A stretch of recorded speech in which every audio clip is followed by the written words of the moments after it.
Hi guys, आज की class में मैं आपको basic shapes and lines draw करना बताऊंगी मेहंदी कोन से, क्योंकि इन चीज़ों की आपको मेहंदी में बहुत ज़्यादा ज़रूरत पड़ेगी आगे चल के, और बहुत ज़्यादा इंपॉर्टेंट रोल ये प्ले करते हैं मेहंदी डिज़ाइन में। जब आप मेहंदी डिज़ाइंस ड्रॉ करना स्टार्ट करोगे तो आपको समझ में आएगा कि ये सारे शेप्स की आपको कितनी ज़्यादा ज़रूरत पड़ती है मेहंदी में, एंड उस टाइम आपको दिक्कत आएगी क्योंकि आपने सीखा ही नहीं उसको। तो आप ऐसा मत सोचना कि ये बहुत ही बेसिक सी चीज़ें मैं सिखा रही हूँ आपको, बट ये चीज़ें जितनी बेसिक हैं इनकी ज़रूरत उतनी ही ज़्यादा हमें पड़ती है, हर चीज़ में ज़रूरत पड़ती है। इन चीज़ों के बिना डिज़ाइन हमारा कंप्लीट नहीं हो सकता। सो गाइज, एक लर्नर की तरह, अच्छे लर्नर की तरह आप सीखते जाइए एंड आपकी मेहंदी में परफेक्शन अपने आप आ जाएगा। हम स्टार्ट करते हैं, बट उससे पहले मैं आपको कुछ चीज़ें बता देना चाहती हूँ कि कोन तो हमने बना लिया था। ये रहा हमारा कोन, एंड कोन के साथ में आपको एक कपड़ा, कोई भी कपड़ा या फिर इस तरीके का एक टिश्यू पेपर साथ में रखना है अपने दूसरे हाथ में, जिससे कि जब भी आप कोई पैटर्न ड्रॉ कर रहे हो तो आपका जो टिप है ना उसमें मेस हो जाता है, वो थोड़ा सा गंदा हो जाता है, मेहंदी लग जाती है। फिर आप अगर गंदे टिप से आप कोई दूसरा पैटर्न ड्रॉ करोगे तो वो पैटर्न आपका क्लीन नहीं बनेगा, उसमें फिनिशिंग नहीं आएगी। तो आपको क्या करना है कि जब भी आप कुछ ड्रॉ करते हो और आपका ये टिप गंदा हो जाता है तो आपको इस पे इस तरीके से उसको, अपने टिप को क्लीन कर लेना है एंड उसके बाद अगला पैटर्न बनाना है। इससे आपके पैटर्न में फिनिशिंग बहुत अच्छी आएगी, आप ट्राई करके देखना। तो हम स्टार्ट करते हैं अपने बेसिक शेप्स बनाना। तो सबसे पहले मैं आपको बताऊंगी सर्कल के बारे में। अब सर्कल आप बोलोगे कि तो बहुत छोटी सी चीज़ है, सर्कल तो सभी को बनाना आता है। ठीक है, आप पेंसिल से बना लेते हो, लेकिन मेहंदी कोन से सर्कल बनाना और हमें किस किस तरीके से सर्कल की ज़रूरत पड़ सकती है, ठीक है, वो चीज़ मैं आपको बता रही हूँ। तो सबसे पहले, अगर आप गोल सर्कल नहीं बना पाते हो, ठीक है, बहुत से लोगों को प्रॉब्लम आती है सर्कल बनाने में। देखने में या सुनने में बहुत छोटी सी चीज़ है कि सर्कल बनाना ये कौन सा मुश्किल काम है, लेकिन गोल एकदम से सर्कल बनाना ये थोड़ा मुश्किल काम होता है। जनरली आप, अगर आपके साथ भी होता होगा, आप मेहंदी कोन से सर्कल बनाते होगे तो वो एकदम से गोल नहीं बनता होगा, टेढ़ा मेढ़ा थोड़ा सा हो ही जाता होगा। इवन आप पेंसिल से भी बनाओगे ना तो भी वो एकदम से गोल नहीं बनेगा, थोड़ा सा टेढ़ा मेढ़ा रहेगा। तो उसकी मैं आपको ट्रिक बता रही हूँ कि किस तरीके से आपको सीखना है, उसकी प्रैक्टिस कैसे करनी है। तो सबसे पहले आप छोटा सर्कल ड्रॉ कीजिए, ठीक है। तो एक छोटे सर्कल से आप स्टार्ट कीजिए, क्योंकि छोटे सर्कल पे आपका कंट्रोल ज़्यादा अच्छा रहेगा, आप ज़्यादा अच्छे से उसको गोल बना पाओगे। तो इस तरीके से हमने एक छोटा सर्कल ड्रॉ किया, ठीक है। अब हम क्या करेंगे कि इसी के ऊपर हम इसको डबल ट्रिपल करते जाएंगे, उससे हमें क्या होगा कि बड़े सर्कल बनाने की प्रैक्टिस हो जाएगी। अब इस सर्कल को हमने बना लिया, अब इसको हम डबल करेंगे, थोड़ा सा डिस्टेंस देते हुए, और फिर हम इसको डबल करेंगे। हर जगह पे डिस्टेंस को इक्वल रखना है, तभी आपका सर्कल गोल बनेगा। आप देख सकते हो हर जगह पे आपको डिस्टेंस इक्वल रखना है, एंड आपने दूसरा सर्कल ड्रॉ किया, आप देख रहे हो कितने अच्छे से ड्रॉ हुआ है, ठीक है। तो हमने थोड़ा सा बड़ा सर्कल बनाया। उसके बाद हम थोड़ा और बड़ा सर्कल बनाएंगे, तो हम इसको भी हम आउटर में एक सर्कल इसके ड्रॉ करेंगे, जिससे कि ये सर्कल बनके तैयार हो जाएगा। थोड़ा सा सॉरी, मेरा कोन डिस्टर्ब, यहाँ पर थोड़ा सा मेरा प्रेशर में प्रॉब्लम आ गया था, इसलिए थोड़ा सा ये लाइन टेढ़ी हो गई है। ओके, ठीक है, ठीक है। तो हमने किया, अब इससे भी हमें बड़ा बनाना है तो हम इसको भी लेयर करेंगे, ठीक है। इसके बाहर भी हम एक सर्कल ड्रॉ कर लेंगे। आप इस वाले डिस्टेंस को अगर मेंटेन करके चलोगे ना तो आपका सर्कल बिल्कुल ठीक बनेगा, ठीक है। थोड़ा बहुत होता है तो चलता है, बिकॉज आप नाप के नहीं बना रहे हो, कोन से बना रहे हो, थोड़ा बहुत चलता है। तो इस तरीके से आप सर्कल ड्रॉ कर सकते हो, एंड आपको ज़रूरत भी पड़ेगी, क्योंकि कहीं पर आपको छोटे सर्कल की ज़रूरत पड़ेगी और कहीं पर आपको बड़े सर्कल की ज़रूरत पड़ेगी। आप और बड़ा सर्कल बनाना चाहते हो तो आप और बड़ा सर्कल भी बना सकते हो।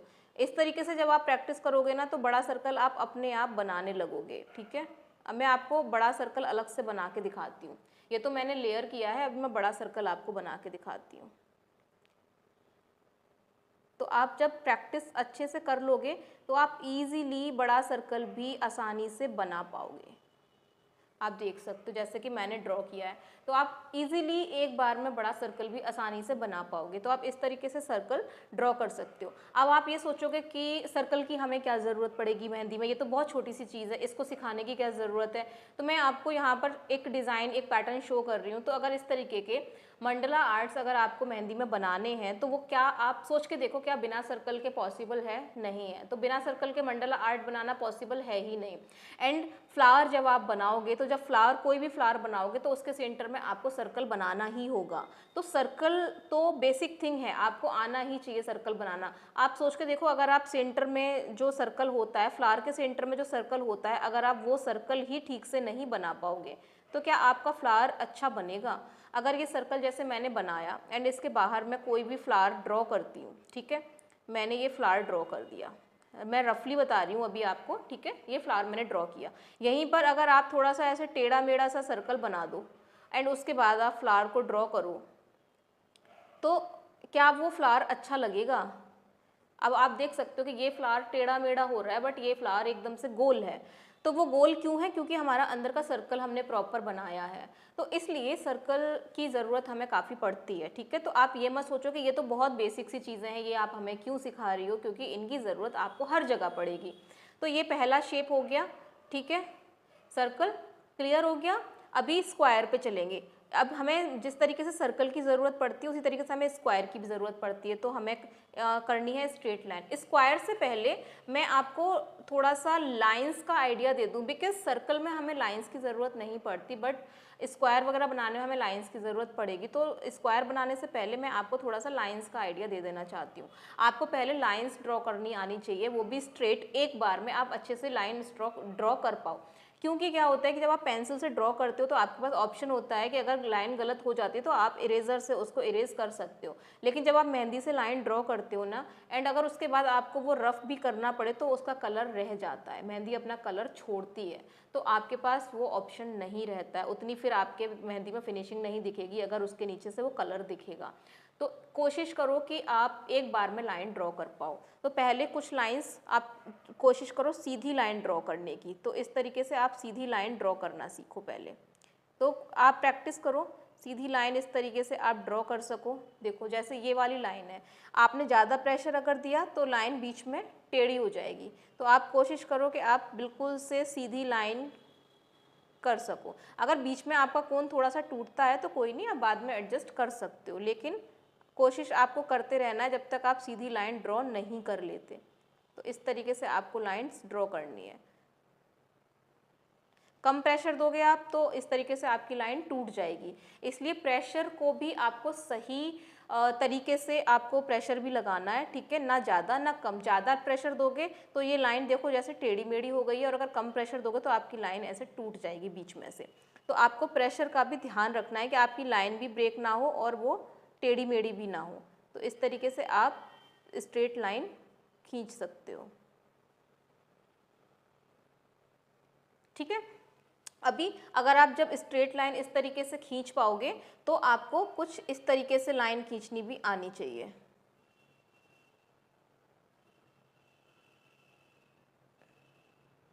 इस तरीके से भी आपको लाइंस की प्रैक्टिस होनी चाहिए, ठीक है। इस तरीके से जब आपको लाइन की प्रैक्टिस होगी तो आपको कुछ स्लैंटिंग लाइंस की भी प्रैक्टिस होनी चाहिए। ये आपने हॉरिजॉन्टल लाइंस कर ली, वर्टिकल लाइंस कर ली, एंड अभी आपको ये स्लैंटिंग लाइंस की भी प्रैक्टिस होनी चाहिए। आप सोचोगे इन लाइंस की क्या ज़रूरत पड़ेगी? गाइज इन लाइंस की भी आपको मेहंदी डिज़ाइन में बहुत ज़रूरत पड़ेगी आगे चल के। तो स्लैंटिंग लाइंस हमने इस डायरेक्शन में कर ली, अब हमें इस डायरेक्शन में भी स्लैंटिंग लाइंस आनी चाहिए, तो हम इस डायरेक्शन में भी ड्रॉ करेंगे, ठीक है, इस तरीके से, क्योंकि हमें इनकी ज़रूरत पड़ेगी गाइज, ठीक है। तो इस तरीके से आप इन लाइंस की प्रैक्टिस कर सकते हो। लाइंस क्लियर हुआ?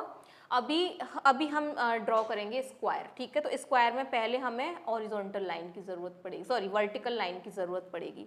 तो हॉरिजॉन्टल भी आप ले सकते हो, आप चाहो तो पहले एक हॉरिजॉन्टल लाइन ड्रॉ कर लो, ठीक है। हमने हॉरिजॉन्टल लाइन ड्रॉ करी एंड उसके बाद यहाँ से हम एक वर्टिकल लाइन ड्रॉ करेंगे। एंड कोशिश आपको ये रखनी है कि इस लाइन की लेंथ और इस लाइन की लेंथ इक्वल हो अगर स्क्वायर हमें ड्रॉ करना है। यहाँ से फिर से हम एक हॉरिजॉन्टल लाइन ड्रॉ करेंगे एंड यहाँ से फिर से हम एक वर्टिकल लाइन ड्रॉ करेंगे एंड ये हमारा स्क्वायर बन के तैयार हो गया।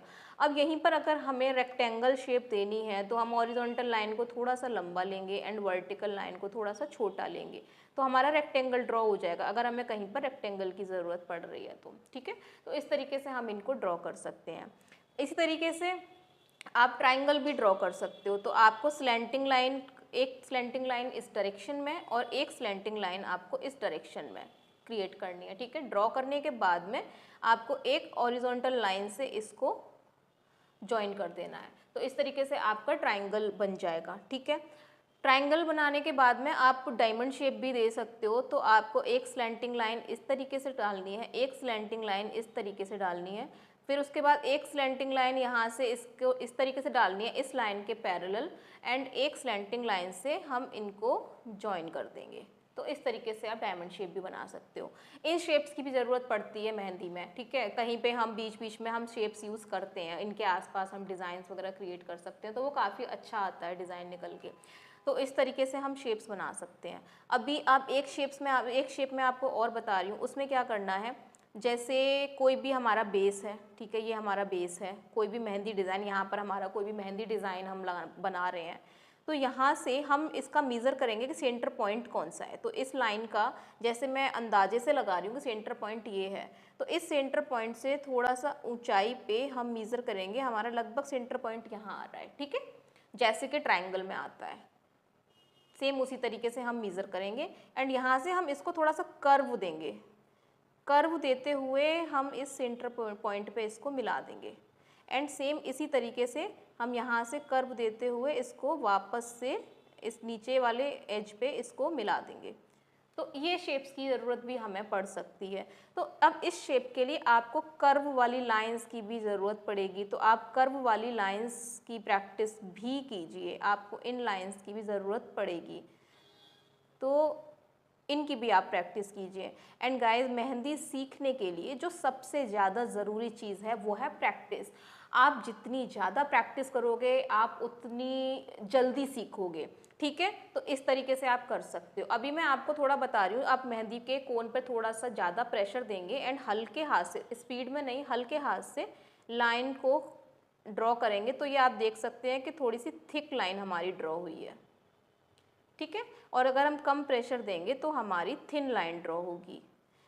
ज़्यादा प्रेशर देने से हमारी थिक लाइन ड्रॉ होती है और कम प्रेशर देने से हमारी थिन लाइन ड्रॉ होती है। तो आप प्रेशर को मेंटेन करते हुए भी लाइंस को मोटा या पतला कर सकते हो। अगर आपसे ये चीज़ नहीं हो पा रही है कैसे भी, तो आप क्या कर सकते हो कि 2 थिन लाइन कर सकते हो इस तरीके से। 2 थिन लाइन करने के बाद इसके अंदर से आप फिल कर सकते हो एंड आपकी ये मोटी लाइन क्रिएट हो जाएगी। तो इस तरीके से आप लाइंस क्रिएट कर सकते हो। तो आपके ये वाले शेप्स भी क्लियर हो गए एंड ये वाले शेप्स भी आपके क्लियर हो गए। मोटी और पतली लाइंस कैसे ड्रॉ करनी है ये भी आपकी क्लियर हो गई। तो आज के क्लास में मैं ये इतनी ही चीज़ें रखूँगी, आगे की चीज़ें मैं नेक्स्ट क्लास में कवर करूँगी। आई होप कि इन चीज़ों को आपने अच्छे से समझ लिया होगा कि किस तरीके से ड्रॉ करना है एंड इनकी काफ़ी ज़रूरत पड़ती है मेहंदी डिज़ाइन में। आपको आगे समझ में आएगा कि इनकी बहुत ज़रूरत पड़ती है, इसलिए मैं ये चीज़ें आपको सिखा रही हूँ। ठीक है, तो नेक्स्ट क्लास में हम मिलते हैं एंड आगे की चीज़ें हम सीखेंगे।